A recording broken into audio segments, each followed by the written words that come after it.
doubt has no place in the minds of determined men. If you want to check progress, put some doubt in there. My young brother highlighted some words that Marcus Garvey would have said during a discourse with the early leadership of the Rastafarian movement in his day. But I know his wife served with C.L.R. James and Jomo Kenyatta and some more on the council to help those same people in Ethiopia when they were fighting the Italians. So you've got to look at balance and realize that all of those leaders were trailblazers. They didn't see eye to eye. This is a time to glean the best ideas that they all came out with and fashion a doctrine and a philosophy that would lead us to freedom. I didn't come here speaking of a religion. In fact, my community is not religious. We believe in righteousness and truth, justice, mercy, love. Those are the foundation principles. So as a result, I can come. I do not debate. Because what I speak is absolute truth. I don't have to look. You can come and check my record. You can come in my community. I'm a part of the community, the largest successful repatriation from the diaspora into Africa with continuity of 40 years. Nobody else has that. So that means there are some things that we've learned and applied. Because I grew up, I cried when Al-Malik al-Shabazz was killed. And please, I know what happened. I know the FBI and people in various organizations, and there was a spirit out there to kill people. After things was done, we can all cry and say, we're sorry it happened. There was things that caused splits in organizations deliberately. People were placed in positions. Every organization has had them. And if you understand that, that's why I said doubt has no place in the minds of determined men. That's a quote from one of the princes of God. We have to move past that and take the high road. Listen, this system has institutionalized itself to continue whether you get rid of a Gordon Brown or not. Whoever comes, cockroach can become the next prime minister of this country, and this will continue on. So we have to fashion something that outlies us, and it's a multi-generation continuity of the struggle. I told you that men live on average 60, 70 years. There was a time we lived 900. For us to stack wisdom upon wisdom, skill upon skill, to become masters of this earth, we're going to have to take the high road. I don't agree we should beg to disagree. I think that the problems we have, pick them up and carry them on in the freedom struggle till you get the wisdom to get past it. But don't let it divide you.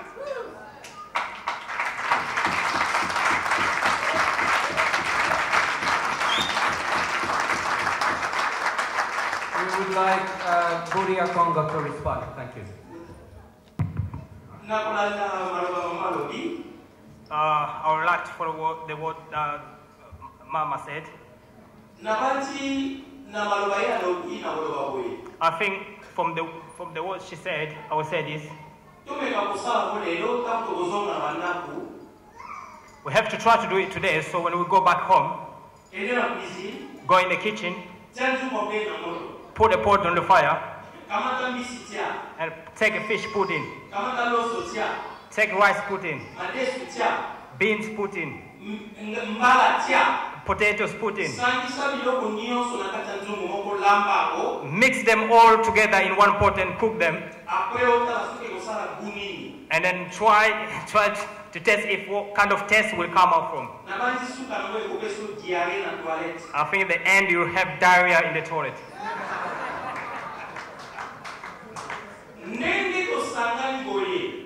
Like we will have this meeting today. What makes us today is about skin. We are blacks, we come to meet together. We are thinking about our leaders like Marcus Garvey.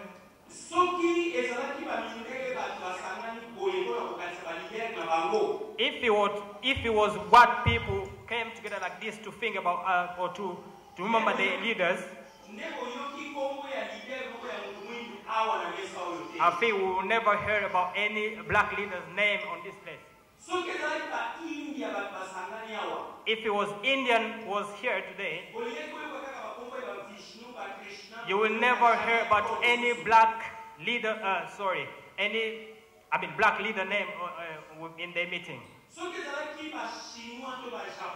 If it was Chinese or Japanese, they were just talking about their leaders. That is showing that we black people, we are still sleeping until today.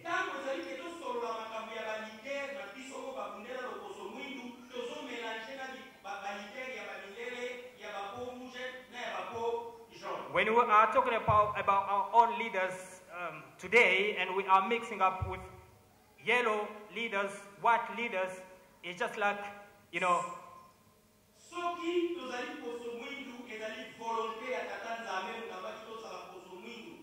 if you are black people, it's because of God wanted us to be a black people.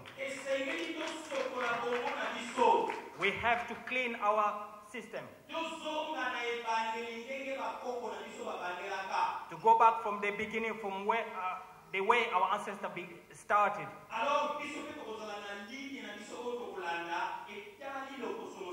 And then from there we will have our own ways to go without looking at white people or other races.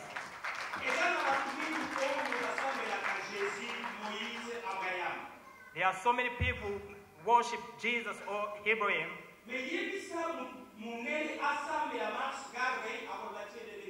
But tell what man to worship Marcus Garvey, he will tell you that you are crazy.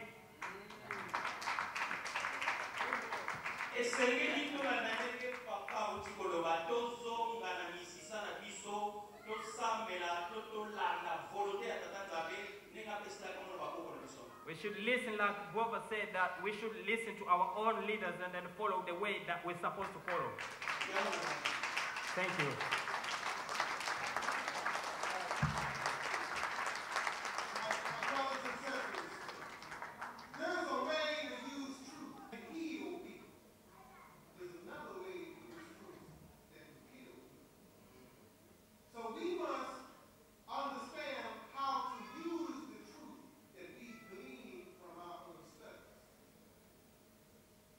So that it can heal and build our communities, not create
not enough for them. All of this was foresight. Don't you think that when the U.S. government sent in a classmate to talk to him, to convince him to go over to Hanoi as a peace ambassador, and then went in and got some of his generals to form a coup afterwards out, and then got him to stay out of the country? Don't you think today people are looking after all these years, and no president has come along nowhere in Africa that's matched his vision and foresight? I cried when Malcolm was killed. I cried when Martin Luther King was killed. I cried when Fred Hampton and Mark Carter were killed. And was it Malik X, Michael X, or whatever it is? All of this is from the Caribbean. All of these things. None of them lived in my neighborhood. I'm trying to show you the connectivity of people that were striving to work, and all of them had different angles. They was arguing with each other. I mean, I don't know Louis Farrakhan. He got family down in the country where I come from. He comes down there, he used to come down there to visit. He used to come teach the brothers. I'm saying there's a connectivity in all of this. So let's remember we're family, but we brandish around this truth so that we don't kill our brothers and sisters.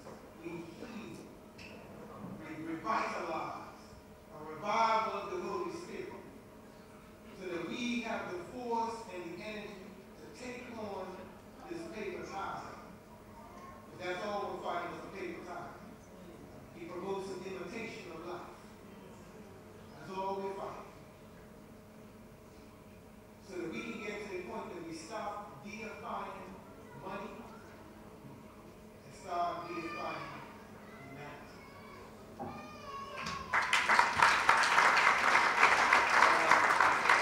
Thank you. Thank you. We are now going to ask the Rastafari to respond. And then Beanie, because you already made a rebuttal, didn't you? So this Rastafari have not yet spoken, so Rastafari will rebut, and then Beanie afterwards you can. Rebut? Yeah. See, this is how I can move forward, and I hear some suggestions which is good. See? Well, Rastafari deal with peace, love, and unity. See, within the community and within our what? Self. So the basic of everything is really for one to know themselves, because that Marcus Garvey said, black man know thyself. And from Kemet, he come know thyself.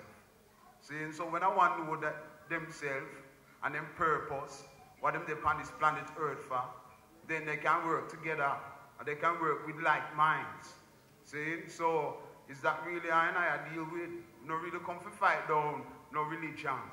See, because religion can't do it by itself. See, so you have to go beyond religion. See, to sort out the division. So really the ultimate resource of the nation is the people. See, so it's what the people them want. So see, so the brother said leadership training. And maybe that is what the people them need, because Garvey talk about leadership training, and His Imperial Majesty said that every area of society needs leaders. See? The bank clerk is a leader. See? The politician is a leader. The mechanic is a leader. See? Garvey said that there will be more Marcus Garveys. See? And what did Garvey do? Garvey educated himself. Garvey dealt with self-education. Build up a library and go. His father did have a library. And him go in that library and him read. And Garvey travel. And Garvey see. And then Garvey put into operation his program for the race. So, where are the Marcus Garveys here now then? Where them there? Where are they now? Who are ready to do that? See, that's the question, because that's the question, where are the Garveys? Because Garvey said there will be more Garveys. And when they feel the sting of them, when you feel the sting of those Marcus Garveys, it's hotter than what him they come with. See? So where are these Marcus Garveys then? Where them there? And how are they going to be trained up? That is my question, guys. Not just a one man can do it, you know. Because Babylon have worked out that already. See? You knock off the head, then what happen? You see? You knock that off, then what happen? And next one pop up, knock that off, then what happen? So everyone in here has to be a Marcus Garvey. That is the thing. Rastafari. Give thanks. And I think is that unity is quite easy. We don't look no further than our skin. And that's what His Imperial Majesty said, because everybody else is uniting around their skin. Okay? And if we are in discord because of our complexion, we can't get together with that common bond, then we're going to have a steep hill to climb.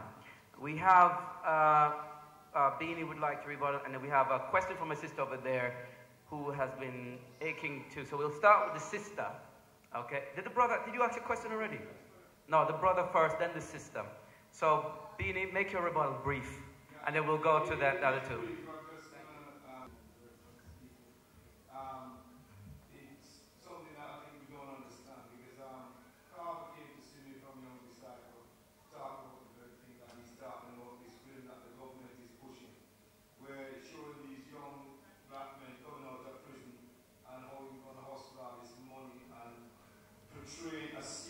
Violence and all the gangs operate and so. We don't need that. We don't need that kind of flame in our community. Thank you. Where government supports a policy. Because all the gangs that operate in these cities are at control of the police force. Yes. Just like the CIA pushed crack cocaine in America, so the police push its drug dealing and control the gangs. The police know every gang member in these cities, and they allow them to commit crimes. A month ago, there was a shooting down on the Dale in Andrew, on the bottom, they call it the Robert Road. It took 2 hours for the police to come when there was a shooting, right? If that was a white person get shot by a black person, it would have been there in a flash. This conspiracy to keep our young people killing each other. So there's no need for us in the audience when you brought that up for us to be saying, you know, blaze in the river when we don't understand what he was saying. Should have heard out because there's a lot of people in the community are concerned about this latest thing that coming. And you even notice they even allow mothers who their sons were in bulletproof vests go to a party to fight it out with another guy in a gang. And then she turns up on TV and says our son, innocent, but he have a balaclava on, bulletproof vest, and a gun in his hand. And the Home Office gave her money, put her on the TV. What was it encouraging? It's encouraging the youth that you can go out and kill, because even your more mothers and fathers will support you. Yeah. We say we should come. It's ITV bring up as Channel 4. And Channel 4. And we then need to write Channel 4 from that and stop it. And tell Channel 4 we do not want that. You all got, some of you all go computer literate. They call me the dinosaur on the computer. But I'm saying that you get on your email, tell Channel 4, you do it. It's October till it's come up. November. In the And movies. I'm saying, Carver said to me, come down to the office and he's going to call up the internet to show Shogun is a forerunner of it. And he says, when you see, you'll see it's a deliberate attack on the African community. So what he's saying here, sometimes, you know, we might get jumpy because we talk about little Jesus Christ. Yes, me know, man. No.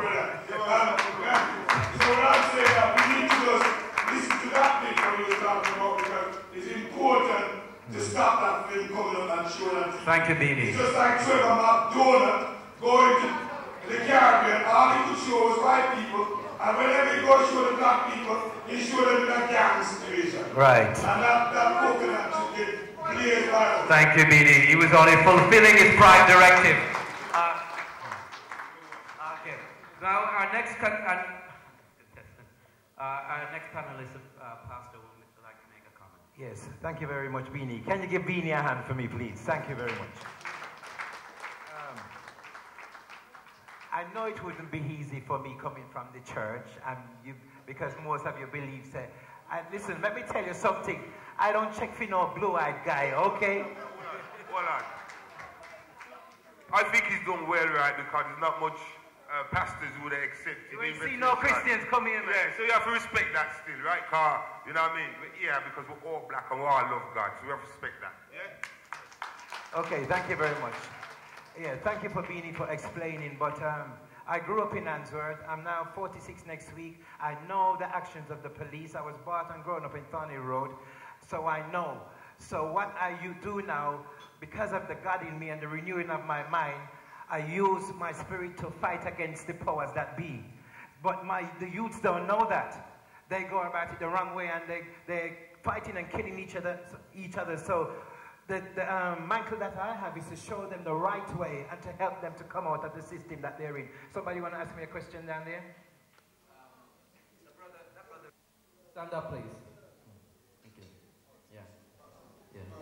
I felt quite insulted in certain parts of your presentation. Yes, sir.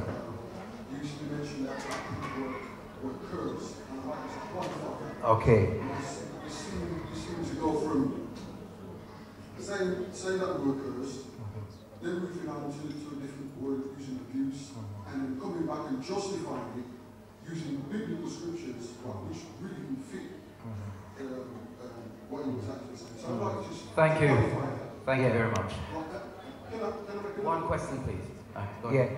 Oh, so that's why, we were hopeless. What I'm saying, the spirit from the Garden of Eden that follows up to now, right through slavery and right up until now. That's what I meant by curse. The spirit, the same spirit. What I mean by that, okay, we don't know our brothers that were in slavery, but we have the same angry spirit that has come through our veins, through our spirit throughout the years. You understand me? The same spirit, that angriness, the hate we have for one another, it's the same. The Bible says it's the same yesterday, today, and forever. So what I'm trying to show you is the picture throughout when Cain killed his brother, and then through slavery, and right up until now. If you know different, tell me. Because no other nation finds it so easy to kill one another. Thank you. Thank you. Yeah, only one question, because we have a few other people who's like, there's a sister behind you, brother. If you could just pass her the mic, please. Yes, go on. Yeah, that's the sister. Okay, does any of the other members... Well, that's what's going on. Okay, my question is, as you said with Bhagavad says, won't be unto the past and leave my sheep astray, yeah? And I'm not saying you leave the sheep astray, but with Christians, as far as I see it, right? Everybody that I panel is dealing with Africa, right? Heaven on earth, but where the heaven of Lord is that heaven in the sky. So to even to directly use them, right, to some form of something that they can say is tangible, it's not really real. So, you know, everybody here in Africa, we want you to join us on that level as well too. Okay, all right. You know? You see, that's it, you see. Thank you. You see that heaven in the sky things? The Bible says that's God's home, right? This earth will always be here. Can you imagine it empty? No. It's going to replenish the heavens and it's going to replenish the earth. That will always be home. This place here, this is why you can talk about Africa, because Africa and the whole world, everywhere is going to be replenished for us to live. As it was in the beginning, so shall it be in the end. You see, we're not going nowhere to heaven. The earth belongs to us. All right? So that's Christianity again quoted wrong. You see, me somehow will read the Bible and understand the Bible. I'm not going to heaven. Heaven is here on earth. God bless you. Thank you. Does any of the members of the panel would like any other questions?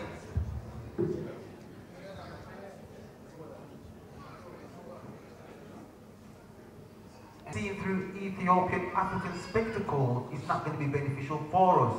I don't particularly say or think that any of the faiths that exist are damaging. It's the way I've been taught.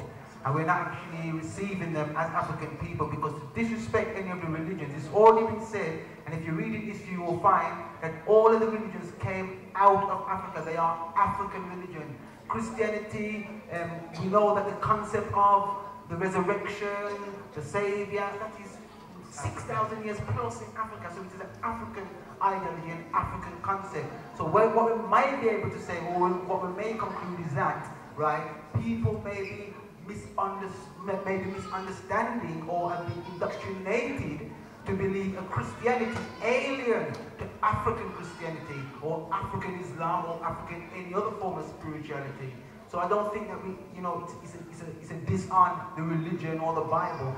We're supposed to be looking at its effect, how we're looking at it, how we're interpreting it, and in fact who's taught us how to interpret it in that way. Thank you very much, Imani. Is there any more questions coming from the audience? Please feel free to ask questions. We have a mic going around. Anyone else? Just a quick one, on the whole question of Marcus's pretext for Africa for the Africans. How do we deal with the Arabization of Africa right now? And even the Chinese. Guys, I see what's if we say, unless we just accept. You not hear me? Yeah. Alright. Because some of we accept.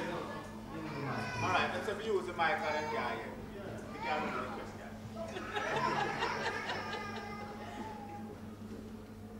I'm going to take the law, coming off the law. Yes. Alright, again. Using Marcus Garvey's pretext, the Africa, the Africans. Now, what we are saying now, how we will deal with the Arabization of Africa right now, and the Chinese and the rest of them. Yeah? Because it looks like black people happy in England. Unless we look at repatriation as just a mindset, whereby we repatriate in our minds, or we are look to Africa. How we deal with that? I think Garvey is in turmoil at the moment because we not only have Arab invasion, as you say, we have Chinese invasion, we have Indians on the Indian continent where we used to occupy, no longer occupy. And now the Chinese are what you call them Arab. You see me, you sit on this table, I'm glad to bring up the question, I want to make it clear in this room. We don't feel none of them foreigners in Africa. And I don't care who come up with this. As a black man or a black woman, that we must all live together and we must share the continent. In 1974, at the first Pan-African conference in Dar es Salaam, white people, Indian and Chinese came, they was having a meeting in the university there, they want to put a proposal to the 6th Pan-African Congress that was held in Dar es Salaam, saying that when their population grows in their country, they should then be allowed to enter Africa as part of easing their population explosion in their country, in Europe and China. It's happening because we do not have leaders in Africa, we have traitors in Africa, and we have traitors in the Caribbean, and anywhere we have black traitors. I have no bones against, I got a bone against any black man and woman who's pushing this so-called integration of our continent. That's a black continent, it should remain a black continent. And I know, I might not live to see, but I know eventually we'll have a massive war in North Africa, right over to Northeast Africa to shove those people back up beyond the Caucasus Mountain. Whether we like it or not, we have the love for these Arabs, and that's why the Janjaweeds can operate as Saudi Arabia operates. It takes so-called Egypt is putting 50,000 people in the north of Sudan. They put 1 billion. The king of Saudi Arabia said, yeah, 1 billion. They're doing farming. They're growing wheat, growing chickens, cows, goat. And a reporter asked him one thing at Al Jazeera. I said, did the poor African people don't get any of this food that they produce? He said, no, we're only feeding our people. All those Arabs who occupy Northeast Africa have no interest in Africa. They see it as a breadbasket because they can't eat the sun, and they control our mindset just like the Christians. So I would say for Pan-Africanism, we do not agree with the Chinese and the Arabs or the Indian invasion of our continent. And the only way is it happening because we have no good leaders, traitors of Africa, and should be brought under black justice. I just want to quote something from the AU before I go over to Rusty. In the AU Charter, it says no African country, leader illegal or anything should commit any crimes against African people to hinder them from decent health care and resources, no wars, no crime against the people of the AU. You know what? Every one of them signed to when they commit crimes again. And it's up to us to get organized, join an organization, because in this community was one of the most powerful black community. It's now written with drugs and violence. People don't want to join the organization. And one of the problems is that they make all kind of excuse why they don't like the organization. They will say it's a family organization. They will say that it's a Muslim organization. They'll make all kind of excuse. And it's time for you to stop making excuses and become a member of Black Argument so we can work all together. Thank you very much. And in keeping with that, we are going to bring up Mayala to talk a little bit about African spiritual system and the work that they are doing.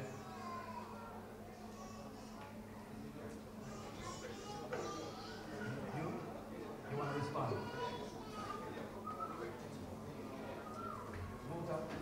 You'll be next. I'll just be 2 minutes. The question is, again, a powerful question. What do we make of the concept of Africa for the African? The key is simple. Root knowledge is the key. Knowledge is power. Ignorance is death. Our lack of knowledge is the problem.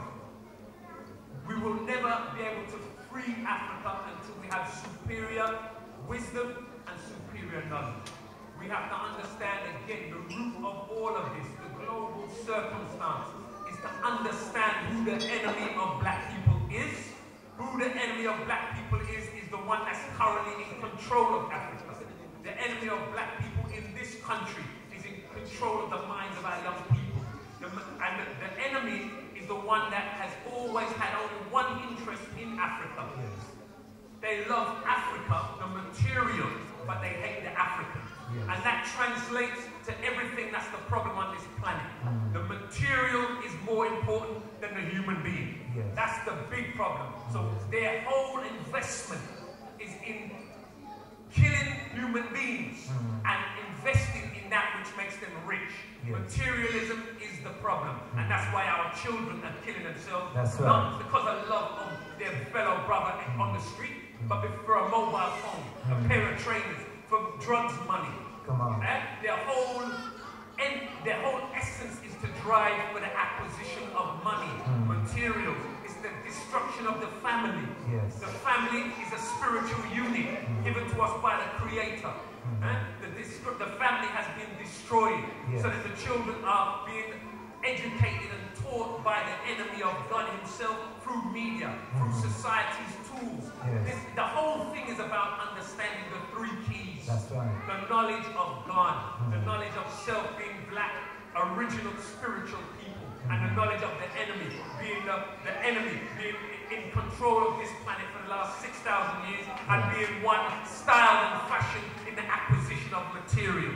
Material has only ever been their main focus. We have to study, and that is the root of it all.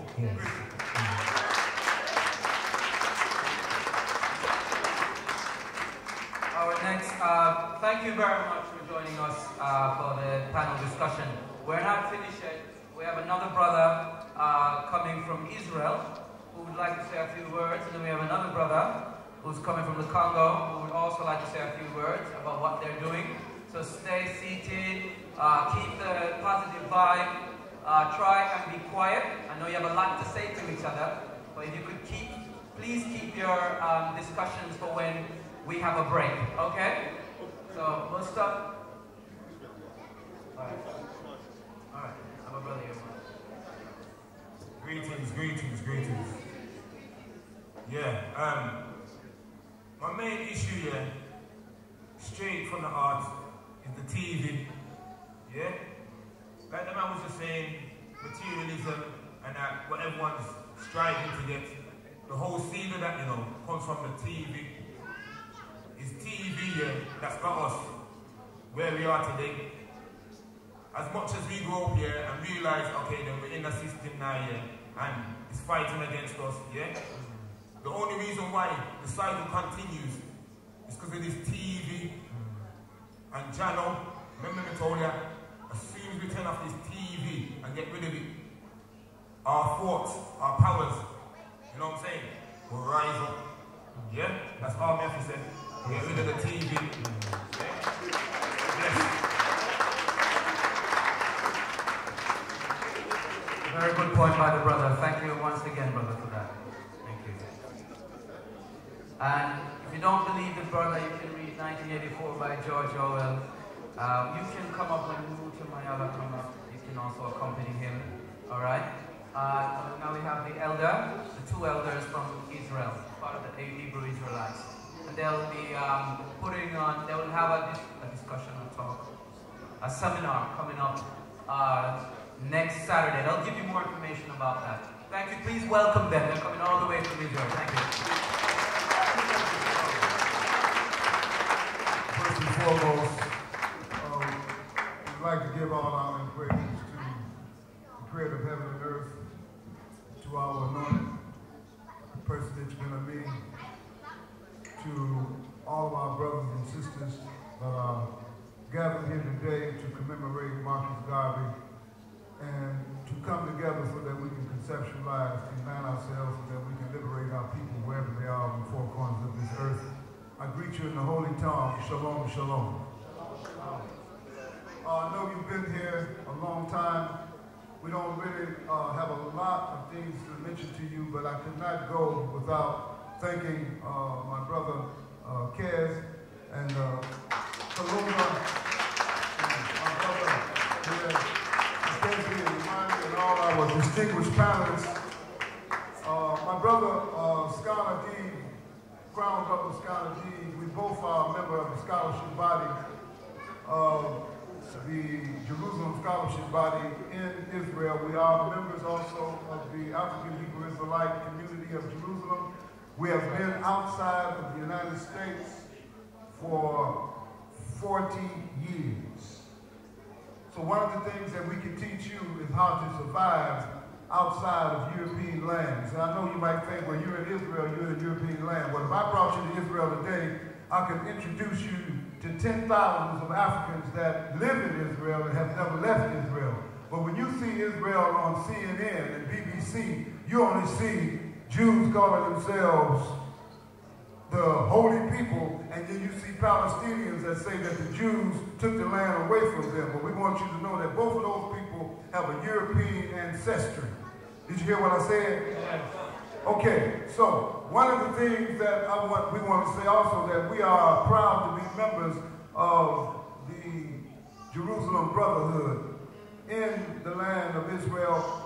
I want to remind you what Marcus Garvey always said. And that young man came up here, and Amani, you sung that song so eloquently. One God, one aim, one destiny. One of the commandments I think we can all understand is that a long time ago, the Creator said to an African, you shall have no other gods before me. Is that correct? Yes. I think, now some people who don't believe in God, we're going to have a problem with you. Because you probably believe you evolved from a monkey. And I didn't evolve from a monkey. And I think that's a poor excuse for you being so ignorant, because you don't understand where you come from. You just made up something. Okay? But one God, one aim, and one destiny is very important, because when we left the shores of America in 1967, we had one brother that received a vision. Now, a lot of people receive visions, and they said, God inspired me to do this and to do that. But we are on record. Marcus Garvey didn't get 25 people outside of America before they deported him. He didn't get 25 people out. Now in the land of Israel, we have 2,500 people. We have over 1,000 children born in the land of Israel. They don't know nothing about the United States. They don't know nothing